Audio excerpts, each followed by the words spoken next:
Welcome to the second part of Lecture 1.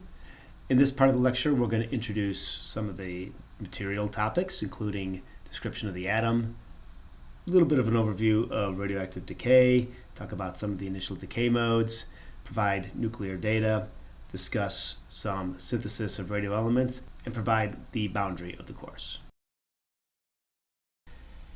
The material that will be covered in this part of Lecture 1 is provided here. We'll start off with an overview and a discussion of the atom and the nucleus. I suspect that this is review material for most of you. We'll talk about the history of radiation research, discuss the overlap between the early days of nuclear physics and radiochemistry, and then we'll move into how radioelements were discovered, focusing on those that were anthropogenically synthesized. We'll discuss the chart of the nuclides and available data.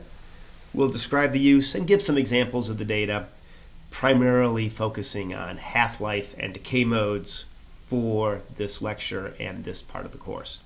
We'll also introduce terms common within radiochemistry, particularly terms such as isotopes, which we've discussed and I'm sure you've heard previously in courses. And we'll also discuss the limit of the course, which really starts to abut high energy nuclear physics. The goal for this lecture is to really have an understanding of decay modes and comprehension of half-life. Other terms, concepts, and ideas outside of decay modes and half-lives will be presented in this lecture and discussed in further detail later in the course. The figure here represents the isotopes as shown in the chart of the nuclides. The black boxes represents those isotopes that are stable. As you can see, there's a trend and a line that starts off with hydrogen and goes all the way up towards bismuth for the stable isotopes. For any given isotope, you can see that there are radioactive ones, which are neutron deficient. As an example here, all these blue ones, which represent electron capture or positron decay. The red ones here, they have excess neutrons compared to those stable isotopes. They tend to decay by beta minus emission. The yellow ones, as you can see, they tend to be in a higher mass region. And these represent isotopes that decay by alpha emission. And a few of these green ones, as shown here, very heavy isotopes, represent those that decay by spontaneous fission.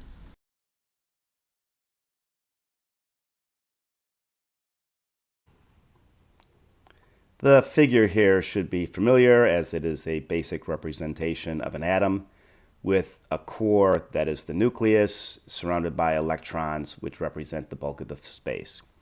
This figure, of course, is exaggerated, where by far the vast majority of an atom is occupied by the electron cloud, and only a small amount, which wouldn't be visible in this picture, is occupied by the nucleus. As we describe an atom, it's composed of electrons that surround the nucleus. The chemistry of this atom is based upon the electron behavior. The electrons, as we know, are negative particles. The nucleus contains the bulk of the mass of the atom, and it is composed of neutral neutrons and positive protons. The properties of a given element are based on the number of protons and corresponding number of electrons. The neutron number generally does not greatly affect the chemistry of a given isotope. Nuclear properties, however, are based upon the number of neutrons and protons that are contained in the nucleus. You could think of whether or not an atom is stable based upon its number of neutrons and protons. As we'll see, there's a ratio of neutrons to protons that will induce a stability into the nucleus, forming those stable isotopes. The caveat being that stable isotopes are primarily from elements below bismuth. those that have proton numbers of 83 or less. We will see that there are two elements below this number which are in fact only composed of radioactive isotopes. You can think of this as similar to oxidation states in elements, where the number of electrons that an atom can manage are limited. You can think of iron. Iron can be 0 plus, right? It can be metallic. It can be +2, or it can be +3. To make iron atom that is +1 or +4 can be done, but it's unstable. It's not its natural configuration. Similar to the nuclear properties, where the nucleus has a stable configuration based upon the number of neutrons and protons. Now let's review some of the basic properties of atoms. Likely you have seen this before in previous classes. So elements have different isotopes. Elements are defined by atoms with the same number of protons, and here I'm going to call protons by the letter Z. So in the course, if you see a Z number, it means the number of protons, and different number of neutrons. So isotopes all have the same Z, they're that element, but they'll have different neutron numbers. The chemistry of these isotopes are fundamentally the same. We will see some instances where we can separate isotopes. Often that's done through physical properties. As an example of isotopes, we can look at hydrogen, as shown here, where we have hydrogen 1, hydrogen 2, and hydrogen 3. Hydrogen 1 is a proton, hydrogen 2 is also called deuterium, and hydrogen 3 is tritium. Of these isotopes, hydrogen 1 and hydrogen 2 are stable, while hydrogen 3 is radioactive. There are over 3,500 known isotopes, and a little over 250 of them are stable. So the bulk majority of isotopes are radioactive. Another thing we can compare is the size of an atom. Protons and neutrons in the nucleus have a radius of about 10 to the minus 14 meters. Electrons around the nucleus, the ionic radius, that's on the order of an angstrom, which is 10 to the minus 10 meters. So most of the space in the atom is occupied by the electron cloud, and most of the mass is in the nucleus. Now, when we talk about the mass of the nucleus, we can compare these masses as shown here for the mass of an electron, a proton, and a neutron. And I do want to point out here that I am providing the masses in energy units, mega electron volts, MeV. We'll see that the electron mass is about a half a mega electron volt, while a proton and a neutron have masses that are approaching 1,000 mega electron volts, MeVs. We'll call mega electron volts MeVs. So by far, the proton and the neutron are much more massive than the electron. So if we look at an atom, and we can look at the pictures here given for hydrogen isotopes, we can see that the bulk of the mass is indeed in the nucleus, while the cloud occupied by the electron has most of the volume. And I do want to point out that MeV is an energy unit, and we are using the relationship between energy and mass, E equals mc squared, to interrelate the two. Now from this, one atomic mass unit, which we use in chemistry, AMU, is equal to 931.5 MeV. And we'll discuss this in a little bit more detail when we talk about masses and their effect on nuclear properties in the next lecture. But the mass of an atom is not equal to the mass, the number of protons and neutrons. So for instance, carbon-12 is actually less than the mass of 6 protons and 6 neutrons. If we look at this figure here, we'll see that the mass of the nucleons, the neutrons and protons, exceeds the mass of the nucleus. So the mass of an atom is less than the sum of its total neutrons and protons. Where does that mass go into? We'll talk about something called binding energy. Imagine that extra mass can be converted into energy, and that energy helps keep the nucleus together. The numbers of nucleons in the nucleus, neutrons and protons, and how they relate to each other has an impact on radioactive decay and hence radiochemistry. So the combination of protons and neutrons that are in the nucleus influence the stability of that nucleus. And let's examine this by looking at some elements. Let's look at carbon. Carbon-12, carbon-13 are stable. All carbon isotopes are going to have 6 protons. Carbon-12 has 6 protons, 6 neutrons. Carbon-13 has 6 protons, 7 neutrons. These two isotopes are stable. The ratio is about 1 proton to 1 neutron. All other configurations for 6 protons are unstable. So for instance, carbon-11 is a positron emitter. Carbon-14 is a beta emitter. They're radioactive.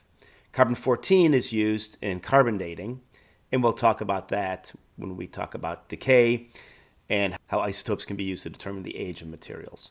The other thing we should point out is that you should have some familiarity with this nuclear property of carbon if you've done carbon NMR. Carbon-12 does not have a spin because the even number of protons and the even number of neutrons pair up. There are 3 proton pairs that are pairing the spin, and there are 3 neutron pairs that are pairing the spin. So the overall spin of the carbon-12 nucleus is 0. If we add an extra nucleon, in this case, the extra neutron, there are 7 neutrons.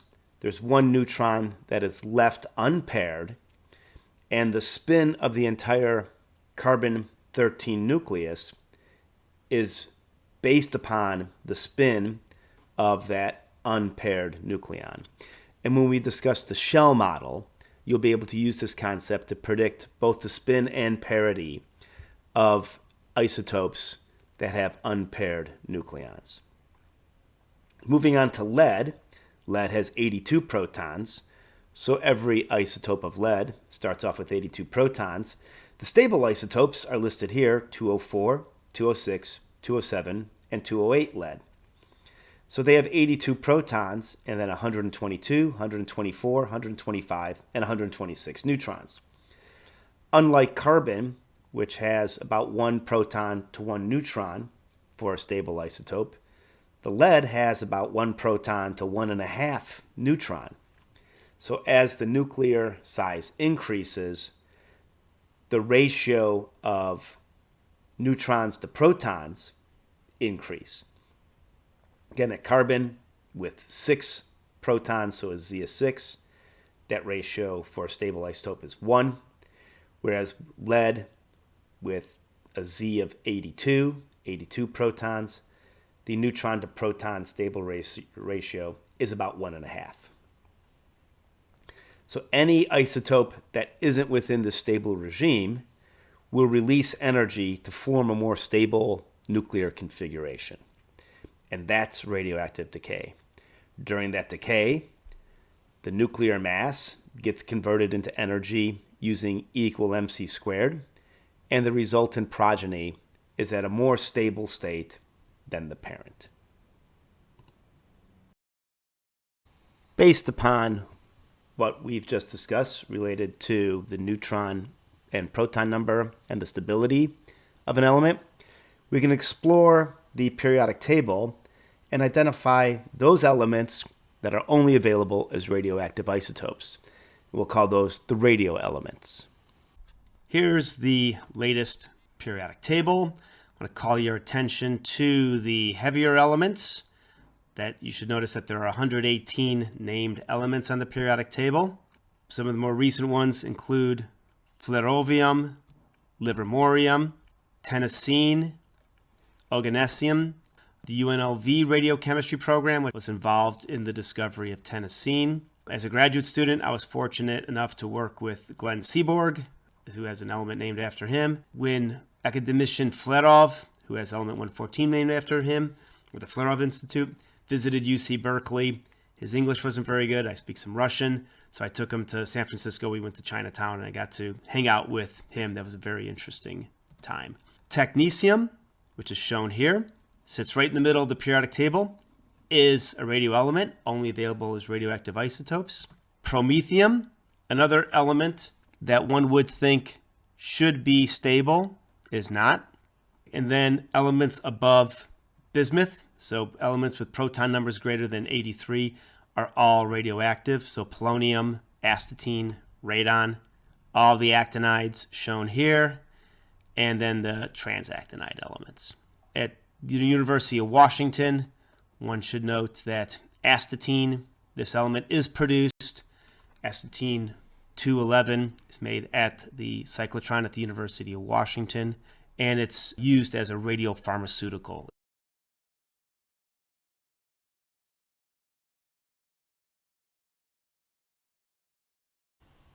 An example of a publication that demonstrates the synthesis of a new element is shown here.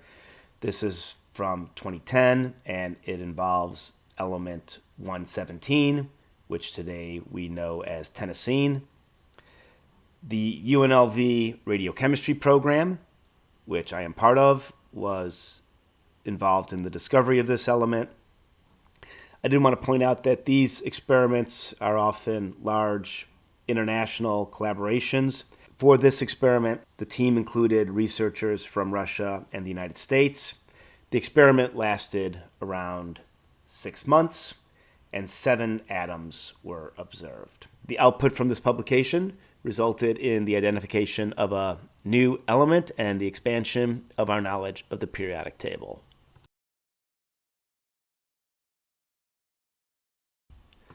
The figure here, the chart of the nuclides, showing the known stable and unstable isotopes, is an expansion of the figure on the first page. Here we can see the proton number, shown as Z, the neutron number, those stable nuclei, indicated by the black squares, and all the other being radioactive. The positron emitters, shown here in red, are neutron deficient. As you see, their neutron numbers would be less than those of the stable isotopes, where beta minus emitters, shown in the blue, have neutron numbers that are greater than the stable isotopes for a given element. Alpha emitters tend to be in the heavier masses of the nuclides, as shown here, generally above lead of 82. And then finally in green, there are some isotopes which are predominantly spontaneous fission emitters, and those are some of the heaviest elements there are. What is shown here is the summation of all the isotopes and demonstrating that around 250 are stable or very long-lived. There's also this term here, magic numbers, which we will discuss in more detail when we describe nuclear models. And you can think of these as neutron and proton numbers that instill extra stability into the nuclei. In a lot of ways, these are similar to electron configurations which make elements inert. So the noble gases have configurations where those electrons fill the orbitals, and what we'll see is that these numbers shown here represent neutron and proton orbitals that are filled. The chart of the nuclides is one of the main databases for radiochemistry applications and nuclear data. An example of the blown up section of the chart of the nuclides is shown here. Again, Z is shown on this axis. The neutron number N is shown this way. So we're starting off with neutrons. We'll go to hydrogen, helium, lithium, beryllium, boron, etc. We move up. Then we move higher in mass with N. And an example is shown here. This is what you would see, and we're going to emphasize online resources. You can click on an isotope. So in this case, I've shown lithium-8. Gives you some information about that nucleus. Tells you the half-life, The half-life of lithium-8 is 838.79 milliseconds, and it decays by beta minus, 100%. And there's a beta minus alpha, which is also 100%, because that means that it decays here, and then this isotope makes an alpha. So beryllium-8 actually does split into two alphas. Resources that can be used are shown here. We're going to emphasize in our course the nuclear data that's at Brookhaven National Laboratory. The website is shown here. It's NNDC, the National Nuclear Data Center, brookhavennationallab.gov. A similar database is also available from the IAEA. Its link is shown here. And I also have the IAEA isotope browser on my phone. And you can do the same. You can download it from your app store.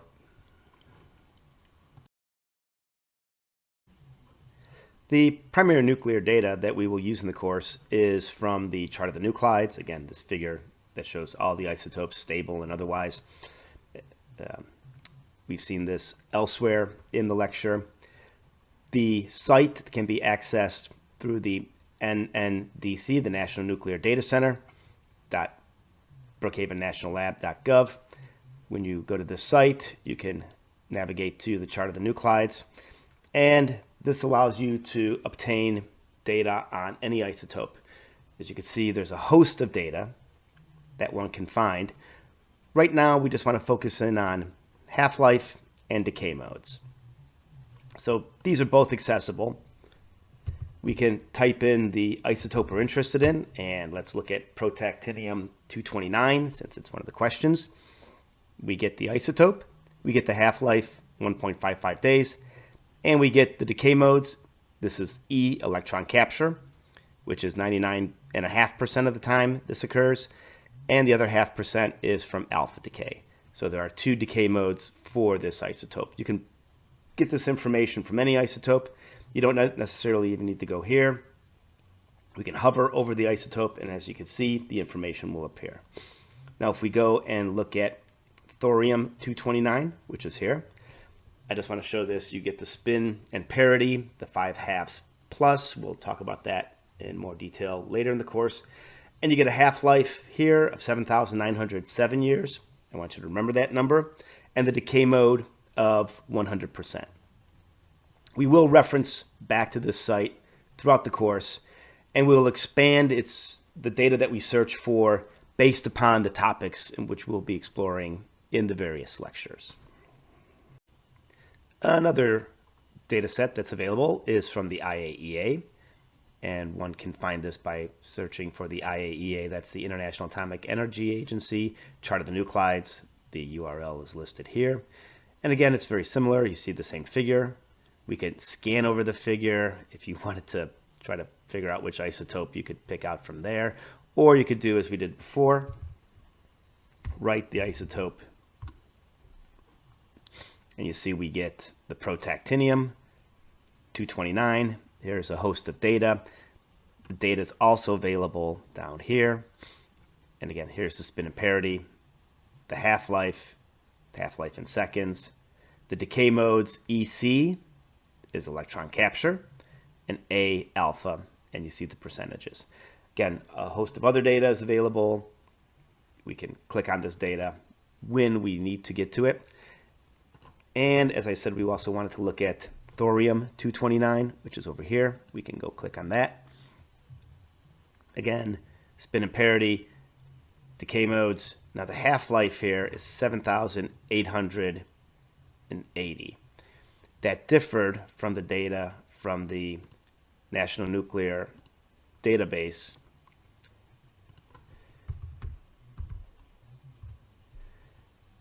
$7,907. So I just wanted to use this as an example. There aren't many examples, but thorium-229 is an interesting isotope in that the data that's available for it for the half-life can vary depending upon the source. So that does also tell you that sometimes you may need to reference your source, or if problems are assigned in which calculations are performed using the data, I'll often put an uncertainty to account for different data sets. You can also get data on your phone through the IAEA Isotope browser. The URL for the Isotope browser is listed here. It provides an overview and description of the app. You can download the app from the App Store on your phone. When you do this, you can access from your phone data, as we've seen, similar to the chart of the nuclides. This can include Q values, energy, half-life, and other data. And what this would look like is shown here. On your phone would be the isotope browser. You can put in an isotope. For example, here is carbon-14. Go is selected. This provides the isotope with the number of protons, the half-life, the spin and parity, and the decay modes. Clicking on this further yields a host of data, which includes the proton number, the neutron number, the spin and parity, the half-life, the parents of this isotope, the decay modes, and Q value, binding energy, and other data, which will be useful later in the course. We will discuss the chart of the nuclides, and I'll use a hard copy of the chart. And this used to be used in the course. However, it hasn't been printed in a number of years, and if one goes online to see how much a chart of the nuclides cost, getting one is on the order of $700–800, so we're not going to assign it. That's why we're going to rely on online sources. But you will still see this in the course, so discussing what the information is in the legend from the chart of the nuclides will have relevance for information that's presented in the course and also understanding some of the online resources. So the information that's in a certain square that describes the isotope is shown here. One is the decay modes. So we have the different types of radioactive decay. They're listed here. Some of them are pretty straightforward. Alpha for an alpha particle, beta minus, beta plus, etc. I do want you to note that the epsilon, the Greek symbol here, is used for electron capture. And then there are some other decay modes which are a little bit less common, like these two beta over here together. That's double beta decay. And if you see something that looks like a cluster, well, that's cluster decay. The time units are provided here. Normal, except for years, they use A from the Latin anno. So seconds, minutes, hours, days, and years will be the time units that you will see. Other symbols include cross-section, which was given in barn. And you'll see some Greek symbols that will describe a decay mode as being weak, so an absolute abundance less than 1%, or very weak, or very, very weak. So 10 to the minus 3 for weak, and 10 to the minus 6% for very weak.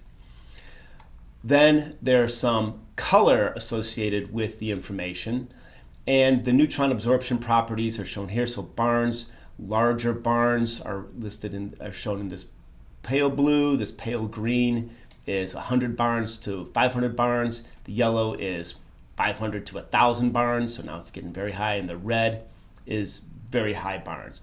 And for half-lives, there's also color.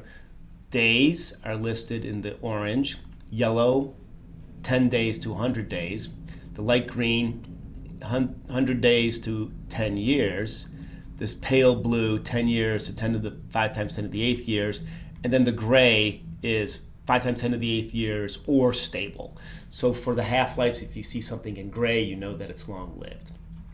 And similar relationships between the color and the fission yields. So for instance, you can look at this. They're shown here. So from this, you should be able to quickly assess differences in data. So if you're asked for a series of isotopes and what's the longest half-life, what you could do is look at the colors, and if any of them are gray, that tends to be the longest, but then it'll be this pale blue or this pale green. The legend of the chart of the nuclides is useful for demonstrating the information that's provided in the database. The chemical elements given, so for instance as shown here for lithium, the atomic mass on the carbon-12 scale. There was a time when oxygen-16 was used as the scale, the name of the element, and then the thermal neutron absorption cross-section in barns for the element, followed by the integral cross-section, also in Barnes. For a stable isotope, which is listed in gray, stable or very long-lived isotopes are in gray, you get the symbol, the mass, the atomic percent abundance, the ground states of even Z, the ground state spin and parity, as we stated earlier, even nuclei are 0 plus. The thermal cross-section in Barnes leading to isomeric and ground state, and the resonance cross-section in Barnes, isomeric and ground state. This triangle here means that this isotope is produced from the fission, and this is the mass of the isotope. We will describe cross-section in more detail when we discuss nuclear. Moving on to the radioactive isotopes. Their mass and symbol shown here. It's non-gray. The color has to do with the half-life of the isotope, which can be seen in the legend. Spin and parity, again, 5/ minus is 5/2 minus. The half-life, 10.98 days. The modes of decay followed by their energy with MeV for alpha and beta, KeV for gammas. So this decays with an energy of 0.805 MeV beta. So beta is listed here. The gamma is 91.1 KeV. The cross-section information and the beta disintegration energy. As you see, the beta disintegration energy is a little bit higher than the beta decay energy, so some of the energy is going elsewhere, possibly to a gamma decay. And then again, this triangle says that it is a fission product from the slow neutron fission of uranium-235. Okay, here are some naturally occurring radioactive isotopes. The gray, again, it's stable, but these are long-lived, so it's long-lived or stable. This black bar, this is the indicator that it's naturally occurring. So lanthanum-138, a spin of 5 plus. This is the abundance, so 0.09% of lanthanum is this isotope. The half-life is 1 × 10 to the 11th years. So 1 × 10 to the 11th years, if Earth is 4.5 billion years old, the half-life is longer than the age of the planet. Again, modes of decay, E, this E here is electron capture, beta minus, gamma, cross-section information, and isotopic mass. And this square, as opposed to the triangle, means that it's a shielded fission product. It's still a fission product, but we'll discuss what shielded means. It means that there's a stable isotope in front of it, so it doesn't get fed along the 138 decay chain. Other information is shown here. This is a historic symbol. So lead-210 was also known as radium-D. It was the fourth daughter down from the decay of radium. So historically, you've got this name radium-D. That'll be shown. You'll see some boxes that are split. So this is a metastable state, ground state, so metastable state, spin and parity, half-life, decay modes, ground state, spin and parity. This is stable, so this is the atomic abundance. And then 2 isomeric states that are both radioactive, so tellurium-131. The metastable state, spin and parity, 11/2 minus. Ground state, 3/2 plus. The half-life of each state, and then the other data as we discussed. Moving on to the radioactive isotopes. Their mass and symbol shown here. It's non-gray. The color has to do with the half-life of the isotope, which can be seen in the legend. Spin and parity, again, 5/ minus is 5/2 minus. The half-life, 10.98 days. The modes of decay followed by their energy with MeV for alpha and beta, KeV for gammas. So this decays with an energy of 0.805 MeV beta. So beta is listed here. The gamma is 91.1 keV. The cross-section information and the beta disintegration energy. As you see, the beta disintegration energy is a little bit higher than the beta decay energy, so some of the energy is going elsewhere, possibly to a gamma decay.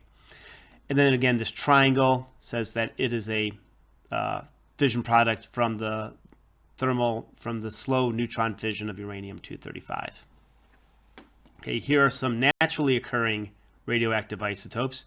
The gray, again, it's stable, but these are long-lived, so it's long-lived or stable. This black bar, this is the indicator that it's naturally occurring.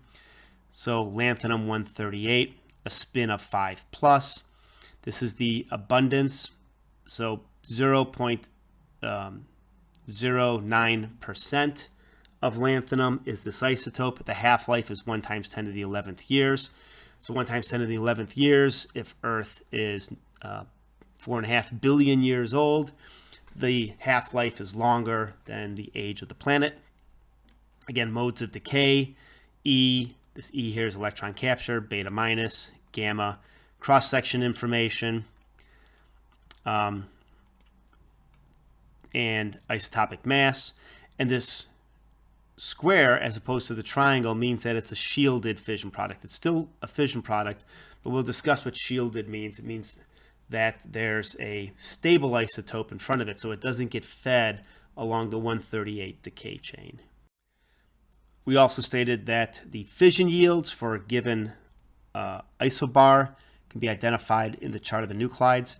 Here's an example. It says fission yields of uranium-233 and plutonium-239. The 239 is in parentheses. So for a given isobar, for instance, this 102, this 2.4 is for the fission yield of uranium-233. The plutonium-239 is in parentheses. So 1.6% of the time, it produces, when plutonium fissions, it produces a fission product with a mass of 102. Uranium-233, when it fissions through thermal neutrons, 2.4% of the time, it produces a fission product with a mass of 102. And I do want you to note that if you look at the plutonium values, they go from 5.4, they peak at around 7, and they start going back down to 2.2%. So something that's close to 7%, 6% is a very high fission yield. There's similar data for fissions from uranium-235. You see it's just on this side. And again, these numbers, they go from 0.03%, they can go even lower, and they shoot up all the way up to about 6.2%, going from an A of 125 to 140. Let's discuss the decay modes that nuclei can undergo in order to lose energy and transform into a more stable isotope. First, we'll start with alpha decay, based upon the Greek alphabet, alpha, beta, gamma. So this is the first one in order. And the alpha decay is the emission of a helium nucleus from the excited nucleus. For alpha decay, the isotope loses 2 protons and 2 neutrons. That's what's contained in the helium nucleus. So this creates a lighter element of a different isotope. It loses 2 protons, so it's Z-2, and the mass, it loses 4, so it's A-4. Alpha particles, in terms of a particle emitted from a nucleus, are pretty massive, and they can be readily stopped by air, paper. Shielding from them from external sources is pretty straightforward. And here's an example of alpha decay. We have seaborgium-263 that has 106 protons.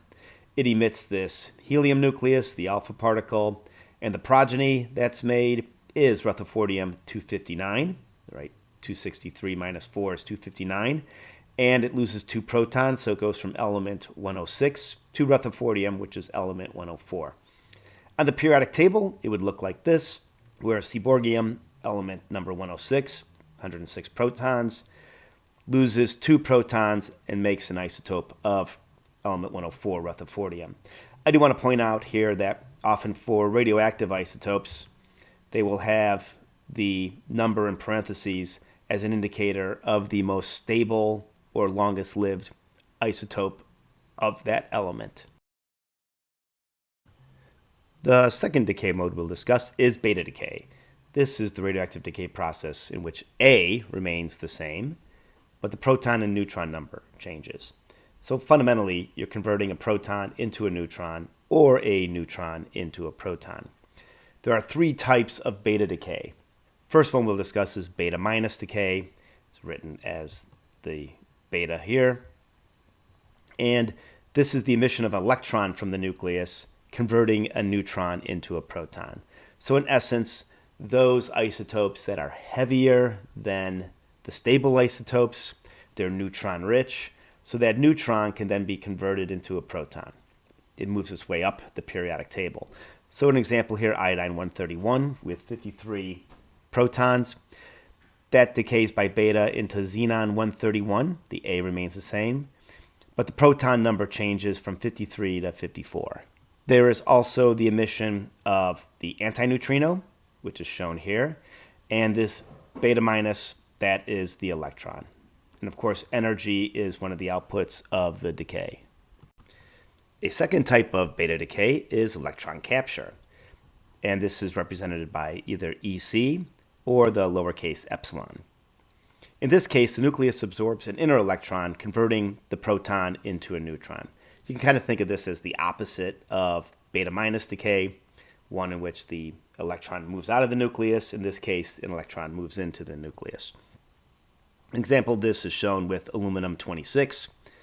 It captures one of its atomic electrons. It makes magnesium-26. Aluminum has 13 protons, magnesium has 12. There's a neutrino that's also produced, and energy. And as this is showed in the periodic table here, the aluminum is converted into magnesium, but the A remains the same. Final decay mode is positron decay. Positron is the antimatter electron. So it's antimatter. It's emission of this positron from the nucleus. So for an example, sodium-22 emits the positron with the neutrino. Again, this was the antineutrino. This is antimatter. This is matter with some energy. One of the protons is converted into a neutron, so it goes from sodium-22 to neon-22. And as, again, in the periodic table, it would show that sodium gets changed into neon. We will learn that positron emission with the isotope fluorine-18 is used in medical imaging to evaluate physiological behavior. Gamma decay is the de-excitation of an excited nucleus. And this de-excitation occurs through the emission of a photon, so light. And what we see here are a few figures. One shows plutonium-240 in an excited state. It emits a photon, it de-excites, and now it's back to being plutonium-240. In the ground state. Another way of viewing these excitations is shown here. This is from the table of the isotopes, and it shows the isotope molybdenum-99M decaying by beta emission, and it decays to technetium-99. And this decay occupies some excited state in the technetium-99 nuclear state. As we see this ground state here with a half-life of 2.11 times 10 to the 5th years, is shown here at the lowest energy. We will learn more about the table of the isotopes in later lectures. But what this shows here is that the molybdenum, it can occupy a number of different states in this technetium-99 nucleus.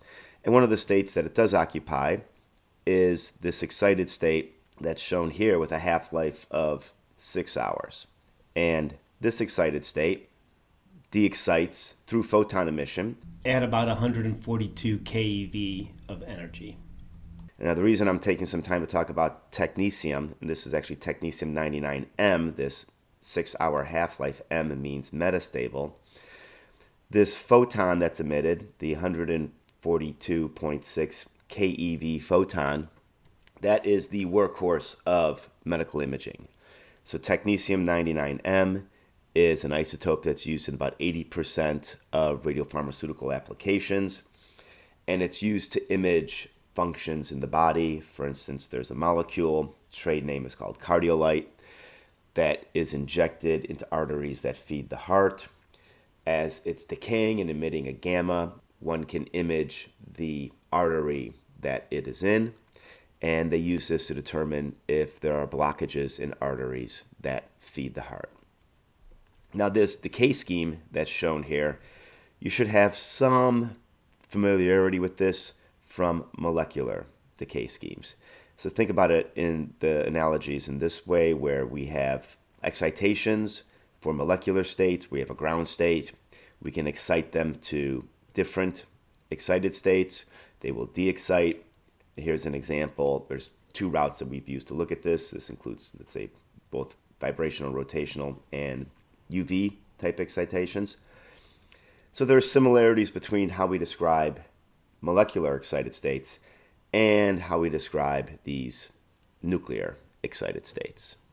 In an additional note, these photons that are emitted from the nucleus are called gamma rays, while X-rays are photons that are emitted due to electron de-excitations.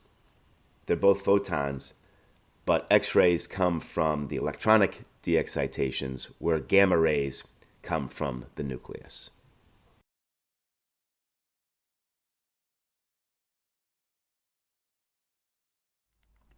All right, let's start discussing some radiochemistry information. We'll see how the history of radiochemistry development is linked with that of nuclear physics, and how they played off each other, and some of the roles radiochemistry played in how we understand physics today. So, a little over 100 years ago, in 1896, Becquerel discovered radioactivity. Becquerel had this salt, this potassium uranyl sulfate, and he exposed it to sunlight, and he wrapped it in photographic plates, and he put that in black paper. So the photographic plate at the time, if you think about it, it's still kind of early material back in the late 1800s. The plate, when they were developed, they showed this image of the uranium crystals. And what Becquerel actually thought is that the uranium crystals absorbed light, and that this uranium salt fluoresced and gave off that light. That's what he proposed. And for this proposal, the discovery of radioactivity, he was wrong, but he also won a Nobel Prize for that. And then just a few years later, radium and polonium were isolated by the Curies, who are shown here. Marie Curie, possibly the most famous radiochemist, and her husband Pierre Curie, who also was a Nobel laureate at the time. So Marie obviously went on to win 2 Nobel Prizes, if you remember from your history. Right about the turn of the century, in 1899, Ernest Rutherford identified the alpha particle. The radiation was divided into alpha, beta, and gamma components, and it was based upon the ability of these different radiations to penetrate objects. So alpha penetrated an object the least, beta a little bit more, gamma the most. So alphas could be stopped by a piece of paper, beta an aluminum foil, and gammas very difficult to stop. 1909, the alpha particle was shown by Rutherford to be the helium nucleus. He determined the charge to mass ratio, so this alpha particle gaining more information. 1911, the Rutherford atomic model. Thomson had a plum pudding model that was negated by Rutherford. Rutherford's team, they demonstrated some high central charge, small volume, and this was demonstrated by an alpha particle scattering on a gold foil. From this scattering, the hypothesis was developed that, well, the mass must be all concentrated in an area where the particle would impinge upon this nucleus and get scattered back. Detection of alpha particles and detection of other particles was expanded upon in 1912 by the development of the cloud chamber. And here is an example of a cloud chamber. We see a particle of radioactive material sits in a chamber that contains a supersaturated gas phase, in this case an alcohol. So you can create this by cooling in alcohol with dry ice. As the particles traverse through this supersaturated air with the alcohol, it ionizes the alcohol, leaving tracks which are indicative of the particles passing through it. And this can actually be used to identify alpha and beta particles as they interact with matter differently and will leave different signatures in the clouds. This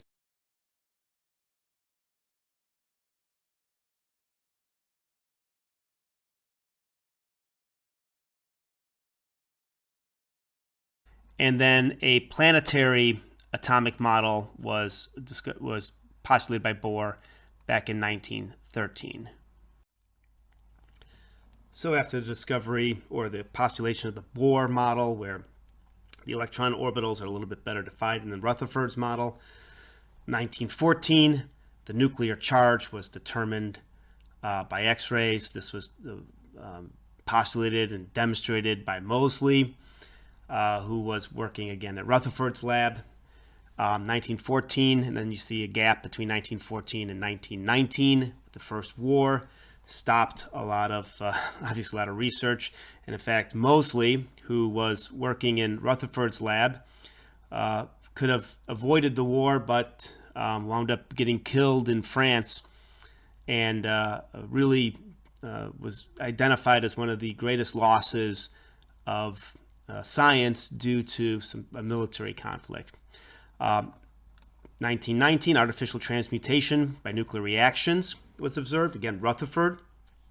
He bombarded nitrogen-14 with an alpha particle to make oxygen-17. Well, nitrogen-14 got from the atmosphere, and the alpha particle was from a radioactive source. He just identified that you could have this nuclear reaction occur. Again, so you can see that Rutherford's lab was putting out a lot of great research, great researchers. 1919, mass spectrometer, first development. 1928, the theory of alpha radioactivity by Gamow, which utilized the concept of tunneling through a barrier to describe the decay. 1930, Enrico Fermi proposed the neutrino hypothesis, where there's a massless particle with a spin of 1/2 that was used to explain beta decay. When we discuss beta decay, you'll see the importance of Fermi within understanding beta decay. 1932, the first cyclotron, which is shown here, which you could hold in your hand, was made by Ernest Lawrence at UC Berkeley. As a graduate of the UC Berkeley radiochemistry program, there's a plaque at the chemistry building on campus at UC Berkeley that describes the radiation lab where these experiments were performed. In 1932, the neutron was discovered by Chadwick, and he used some scattering data to calculate the mass. This led to a proton-neutron nuclear model. Again, this is all at the Cavendish Laboratory. 1934, discovery of artificial radioactivity, the Jolets and the Curies. Again, child of Pierre Marie Curie, getting involved in the same sort of research. 1938, nuclear fission was discovered. So Lisa Meitner, Otto Hahn, Fritz Strassmann discovered nuclear fission, 1938 in Germany. From people that I'd worked with who were on the Manhattan Project, this was actually a very important consideration, that the Germans had this understanding of fission, that they were fundamentally technically advanced in this area prior to the Second World War. But in 1942, Enrico Fermi and others made the first fission reactor at the University of Chicago. It's called the Chicago Pile. 1945 was the Trinity test, where first plutonium device was tested. And then 1947, radiocarbon dating was explored as a way of dating material. So within this period, the artificial radioactivity was a rather large advancement, showed that isotopes that are somewhat different could be formed. And here's an example of a painting from University of Chicago, the first reactor, where it's a air-cooled, graphite-moderated reactor. And then you see the students, the graduate students here, who would be called upon in case the reactor went out of control, where they could help release agents that would control the nuclear reaction. Let's start the discussion on the anthropogenic radionuclides with the two that are below bismuth. Those would be technetium and promethium. Technetium was confirmed through discovery in December of 1936 by work of Pierre and Segre. The material for this discovery actually came from Ernest Lawrence. He had the cyclotron. He had a molybdenum foil in the cyclotron. It was continually bombarded. Molybdenum has 42 protons.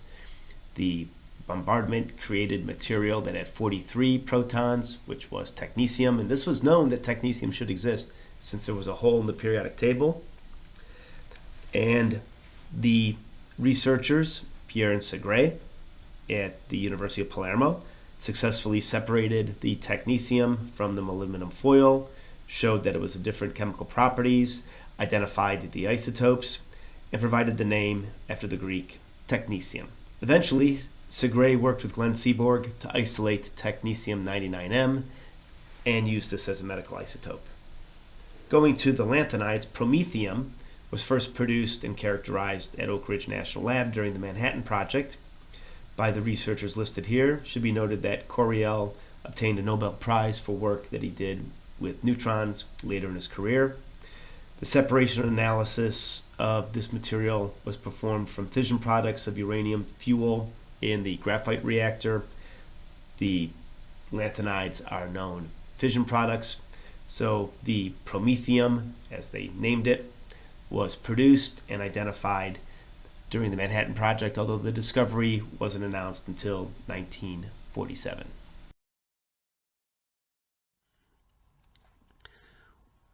Then other synthetic elements, we'll start with neptunium. If you look at the actinides, you go from actinium, which there are trace natural actinium, thorium, which is naturally available, protactinium, which is part of the decay scheme of uranium, and then uranium, which is also naturally available in mined. So neptunium would be the next element that's synthetic, and it was the first synthetic transuranic element to be discovered, and it was the isotope neptunium-239 was produced by McMillan and Alvison at UC Berkeley in 1940. They bombarded uranium with cyclotron-produced neutrons. So these neutrons were produced by hitting a particle into a beam stop. So for instance, a piece of carbon, any sort of material, extra neutrons would come out. Those neutrons get absorbed by uranium-238. They would make uranium-239. That uranium-239 would beta decay to neptunium-239, which has a half-life of about 2.4 days. They isolated this small amount of neptunium from a large amount of uranium, showed that the chemical property was different than the uranium. However, the chemical properties of uranium, they weren't understood at this time in 1940. The actinide elements were part of the transition series. So uranium was grouped under tungsten. It wasn't until Glenn Seaborg later came up with the actinide hypothesis that moved the actinides where they currently live on the periodic table. But they showed that they showed some similar properties to uranium, but not completely. Eventually, macroscopic amounts of neptunium-237 were produced with a faster neutron on uranium-238. So a neutron would come in, it would knock out two neutrons, it would make this uranium-237. That would beta decay to uranium, from uranium-237 to neptunium-237. And they made 10 micrograms of material. They eventually made much more neptunium. Now one can get, certainly tons of, many multiple grams, kilogram quantities of neptunium-237. Plutonium synthesis was the second transuranic element of the actinides to be discovered. Plutonium-238 was produced in 1940 by Seaborg, Macmillan Kennedy, and Art Wall. Art Wall was the graduate student, so he really did the bulk of the work. And this was produced by using the 60-inch cyclotron at UC Berkeley. So the diameter of the cyclotron was 60 inches. The reaction was they took a target of uranium-238, hit it with deuterium. 2 neutrons came out. They made this neptunium-238. That neptunium-238 beta decayed to plutonium-238. The oxidation of the produced plutonium showed that it was different than the chemistry of the uranium. They identified the differences in the chemistry of the element. They were able to use the radioactive decay to identify some of the properties, the alpha decay energy, get an idea of the half-life of this isotope. Eventually, in 1941, plutonium-239 was produced, where uranyl nitrate in a wax was behind a beryllium target that was bombarded with deuterium, so a lot of neutrons. The paraffin block would thermalize, would slow down those neutrons. So the uranium-238, in this case, would absorb a neutron, make uranium-239. That would decay to neptunium-239, and that would decay to plutonium-239. There was a separation with fluorides and extraction with diethyl ether, and they showed that, like uranium-235, neptunium-239 would undergo fission with slow neutrons. And for this work, Glenn Seaborg and others were awarded the Nobel Prize. The transplutonium element discovery, americium and curium, they were first produced in a reactor by neutron capture. Uranium-238 would be in the reactor, would gain a neutron, make plutonium-239. That would capture a neutron, make plutonium-240. The plutonium-240 would capture a neutron, make plutonium-241, which would undergo beta decay to americium-241. There would also be subsequent neutron capture to curium-242. There are also routes for doing direct production. Plutonium-241 would be produced. It would beta decay to this americium-241. And the plutonium-241 was produced by the reaction of uranium-238 plus an alpha particle. And then you could get another sort of direct production by using the same sort of reaction except with plutonium-237. The way we would write a reaction for the production of curium-242 is shown here, where one took plutonium-239, bombard it with helium, a neutron would come out, and you would make this curium-242. The chemical separation from plutonium was achieved, and the curium-242 decayed to plutonium-238. They understood the energies and the half-life of plutonium-238. If they saw something decay to it, and they knew that that decayed in alpha, you actually had a genetic relationship. So you could clearly identify a produced isotope from something that had an alpha decay. They did show that they had difficulty separating americium and curium from the lanthanide fission products. They all have the same trivalent oxidation state. And on the web page, there's an announcement on the discovery of these elements.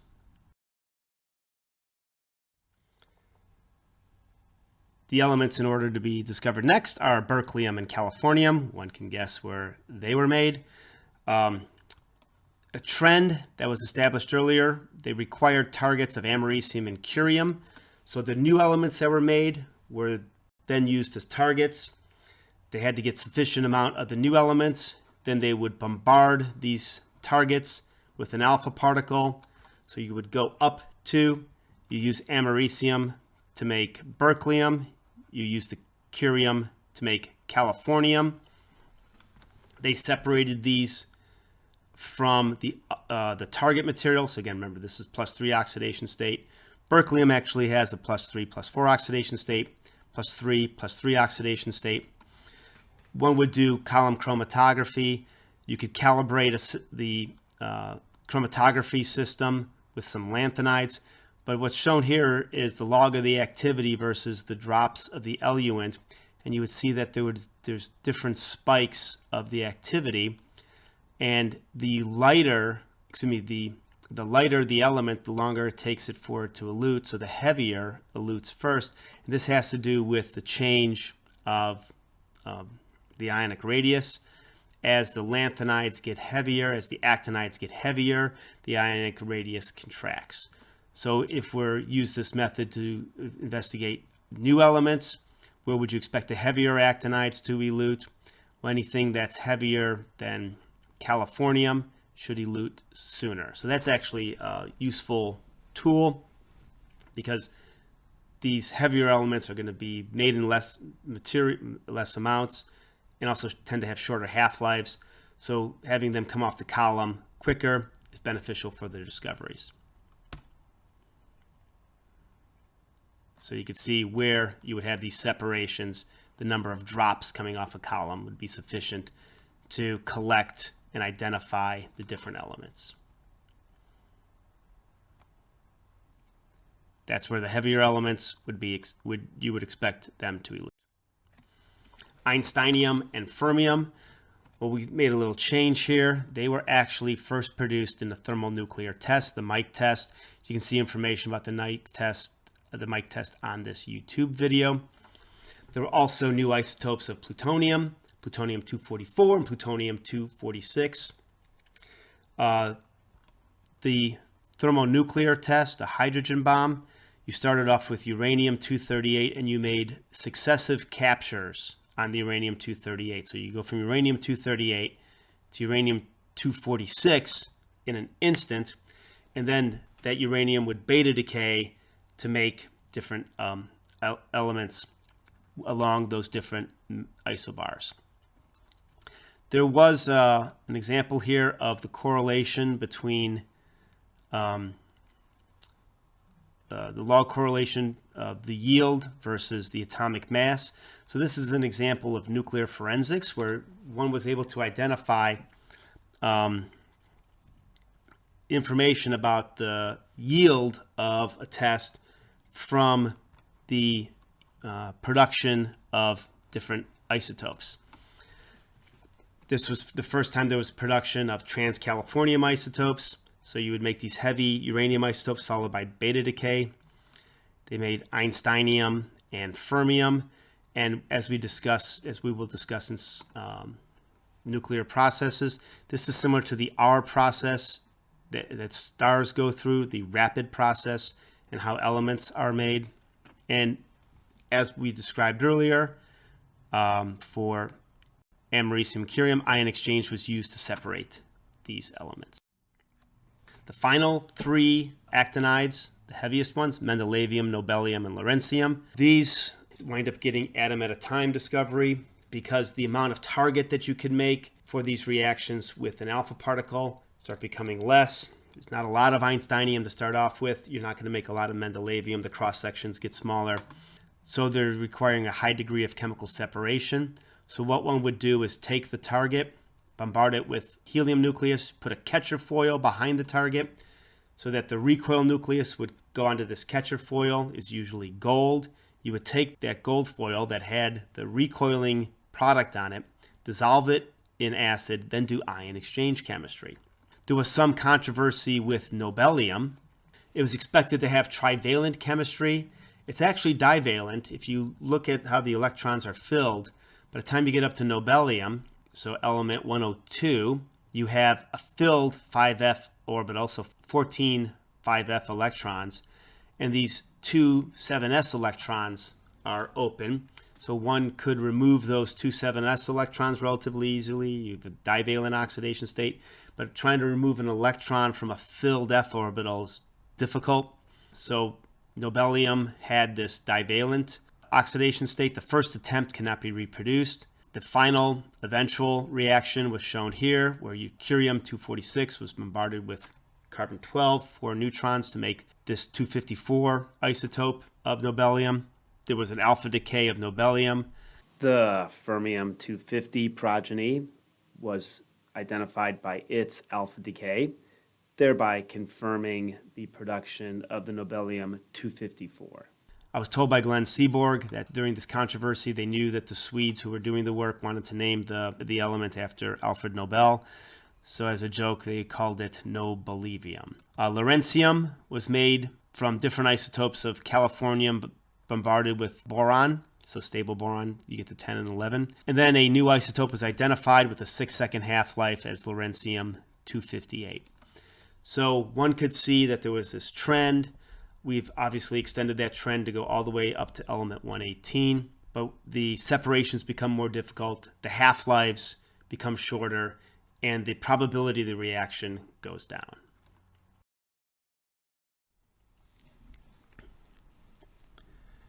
So we should start by discussing the definition of radiochemistry. There's a few different definitions people use. One could be the chemistry of radioactive isotopes and elements, utilization of nuclear properties in evaluating and understanding chemistry, and one that I like is the intersection of the chart of the nuclides and the periodic table. I prefer this one because it shows that the chart of the nuclides are nuclear properties, periodic table of chemical properties, and as a radiochemist, you transition back and forth between nuclear properties and chemical properties. So some of the things that we should understand when we talk about radiochemistry, let's start, since we want to talk about the nucleus and nuclear properties, let's start with that. The nucleus we can always describe as the number of Z protons and N number of neutrons in a nucleus.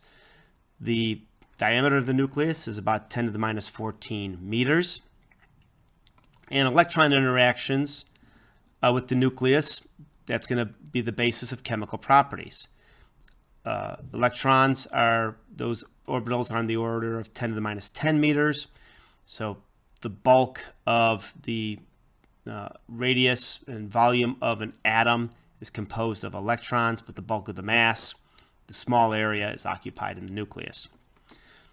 And electrons, they can be excited, they can get into higher energy orbitals, they can undergo ionization. These binding energies of electrons can affect ionization. That changes some of the chemical properties, so different oxidation states. This will come into play more when we talk about the actinides, where there's multiple oxidation states. And that has to do with the fact that electrons are being loaded up into those electron orbitals, and the energy differences between the different orbitals are very small. So some of the terms that we have for atoms within radiochemistry, we've already discussed isotopes. So an isotope is the same Z, so the same proton number and different neutron numbers. An isobar, where we have the same A, the sum of the protons and neutrons. So as an isotope undergoes beta decay, it converts a neutron into a proton. So the sum, the A, remains the same. An isotone, that's the same number of neutrons but different number of protons. This is used to help identify how the neutrons and the protons have properties within the nucleus. And then something we've already mentioned, the isomer. So technetium-99m, that little M state. And it's a nucleus in an excited nuclear state. And the one way that we can describe a certain isotope is to have, as shown here, a chemical symbol with A, Z, the proton number, and possibly the neutron number listed here. Another term that we've described is the half-life. And the half-life is the amount of time it takes for half of a radioactive material to disappear. So for instance, if one has some iodine-131 and you measured that it was 25 milligrams, how long would it take it to go from 25 to 12.5 milligrams, to 6.2 milligrams, to 3.1 milligrams? Each one of these is cutting down by a half. It's first order decay.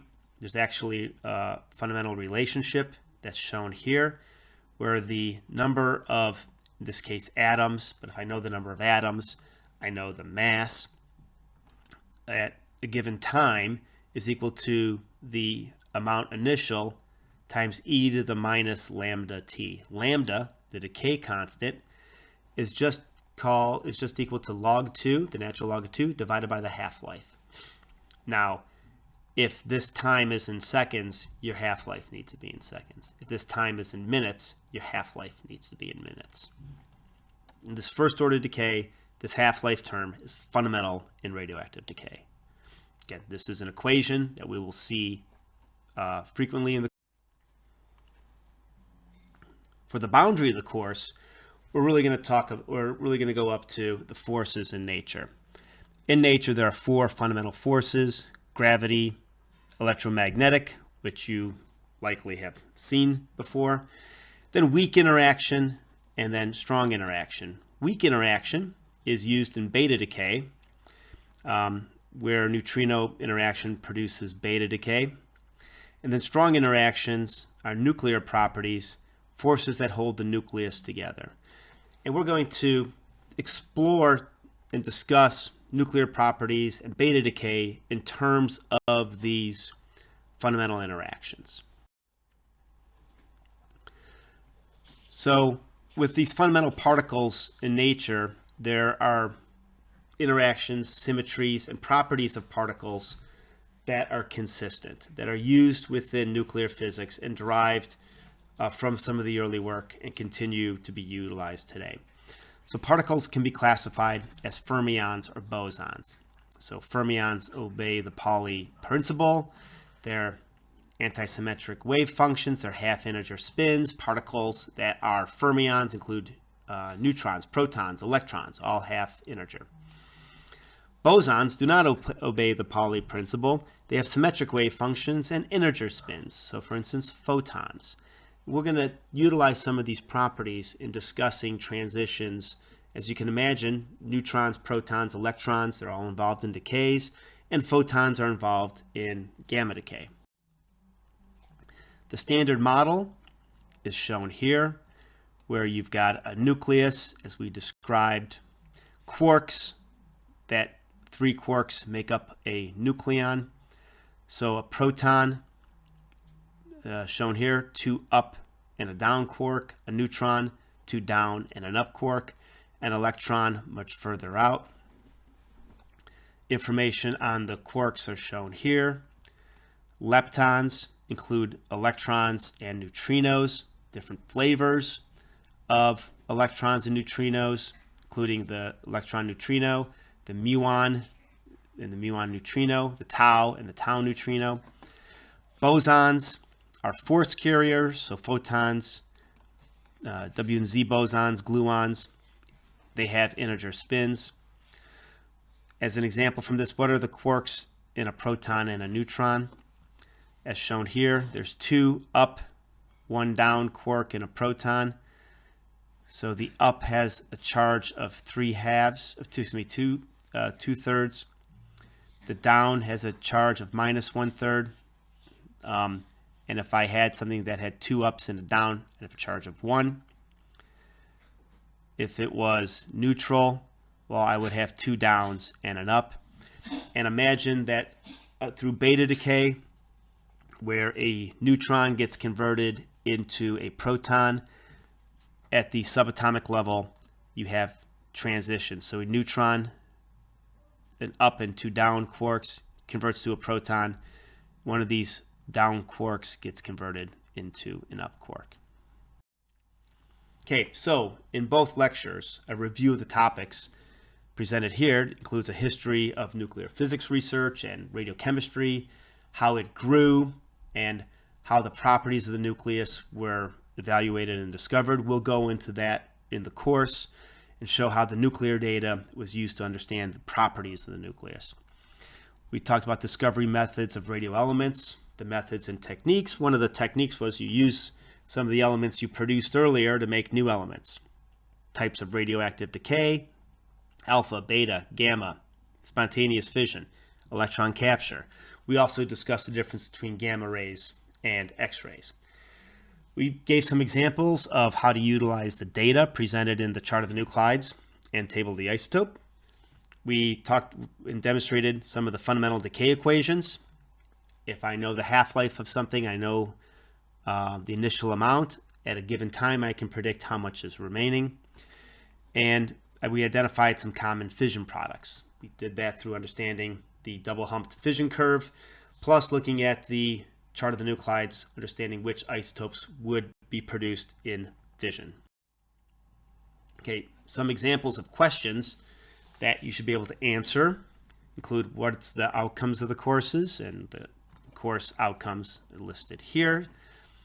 Include fundamentals of nuclear structure, chemistry of the radio elements, modern topics in radiochemistry. Discuss the discovery of radioactivity. Becquerel and the Curies used this uranium salt, exposed it to sunlight. And how about the first man-made reactor, 1942, the Chicago pile. I'm from Chicago, from the South Side, University of Chicago, same area. It was a graphite moderate natural uranium reactor. We'll describe how the moderators, either water, deuterium, or graphite, influence the behavior of neutrons in a reactor. Other questions you should be able to answer include, what are the radio elements? As is shown here on the periodic table, all elements with a Z greater than 83 are radioactive, hence they're only available as radioactive isotopes. And there are two elements with Z less than 83, technetium and promethium, which are also only radioelements. You should also be familiar with the different types of radioactive decay. These include alpha decay, beta minus decay, gamma decay, positron emission, electron capture, and spontaneous fission. At this point, you should really know what these types of decays are in a very general sense. Subsequent lectures will describe these decay routes in much more detail. And finally, you should have an idea of what are suitable references for information on the isotopes. Good references that we've discussed in this lecture include the chart of the nuclides, which shows information on each isotope, and the table of the isotopes, which provides detailed information including nuclear structure and information related to radioactive decay. I hope you enjoyed the first lecture. When you have completed it, please comment on the blog and respond to the Lecture 1 quiz.